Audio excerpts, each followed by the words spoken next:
اسلام صفائی اور ستھرائی کا مذہب ہے۔ اس نے صفائی اور ستھرائی کو ایمان کا ایک حصہ قرار دیا ہے۔ اللہ کے رسول صلی اللہ علیہ وسلم کی حدیث ہے کہ الطہور شطر الایمان، صفائی ایمان کا آدھا یا ایک بڑا حصہ ہے۔ اسی طریقے سے ایک اور حدیث جو صحیح مسلم میں، اس کا ابتدائی حصہ صحیح بخاری میں ہے لیکن تفصیل صحیح مسلم میں ہے، حضرت ابو ہریرہ رضی اللہ تعالی عنہ سے مروی ہے کہ آپ صلی اللہ علیہ وسلم نے ارشاد فرمایا، ایمان کی 70 سے یا 60 سے زائد شاخیں ہیں، سب سے اعلیٰ درجہ جس شاخ کو حاصل ہے، اعلیٰ مقام جس کو حاصل ہے، وہ لا الہ الا اللہ ہے، اور سب سے ادنا درجہ اماطۃ الاذی عن الطریق، راستے سے تکلیف دہ چیز کا ہٹانا ہے، گویا راستے کی صفائی ہے۔ صفائی رب کی محبت کے حصول کا بہترین ذریعہ ہے۔ اللہ تعالیٰ فرماتا ہے ان اللہ یحب التوابین ویحب المتطہرین۔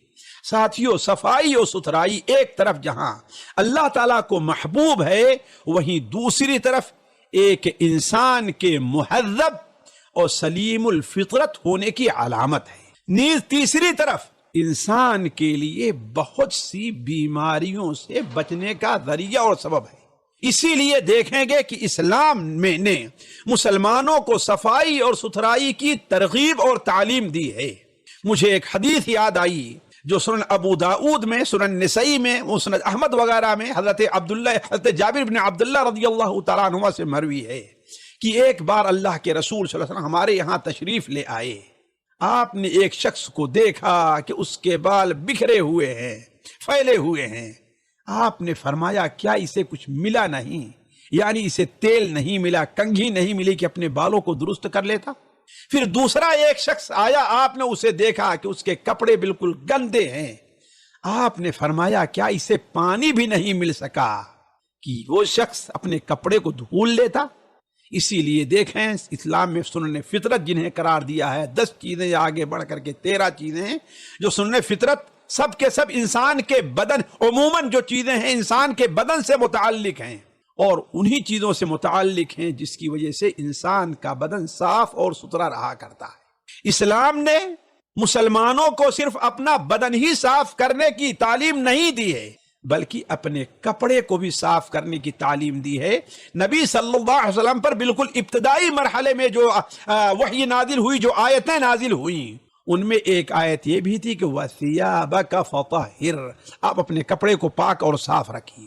ساتھیوں، صرف کپڑا اور اپنا جسم ہی نہیں، اسلام مسلمانوں کو جگہ کی، ماحول کی اور اس سے متعلقہ چیزوں کے صاف رکھنے کی بھی تعلیم دیتا ہے۔ یہ اہم چیز ہے جسے آج عموماً لوگ چھوڑے ہوئے ہیں۔ راستے کی صفائی، اپنے گھر کے ارد گرد کی صفائی کا اہتمام نہیں ہوتا۔ آپ صلی اللہ علیہ وسلم نے ارشاد فرمایا کاش کہ آج کے مسلمان اس کے اوپر عمل کر لیں۔ بدقسمتی سے آج مسلمانوں کی گلیاں، مسلمانوں کے علاقے سب سے گندے شہر میں تصور کیے جاتے ہیں۔ ان میں دوسروں کی کچھ غلطیاں بھی ہیں اور کچھ اپنی بھول چوک بھی ہے، کچھ تو غیروں کا تعصب، کچھ تو اپنی بھول چوک، بس اسی ضد میں وقار فکر و فن جاتا رہا۔ آپ صلی اللہ علیہ وسلم کیا بیان فرمایا؟ نظفوا فنظفوا افنیتکم، اپنے گھر کے صحن اور ارد گرد کا حصہ پاک رکھو، صاف رکھو، اور یہود کی مشابہت کرتے ہوئے وہاں کوڑا کرکٹ نہ جمع کرو۔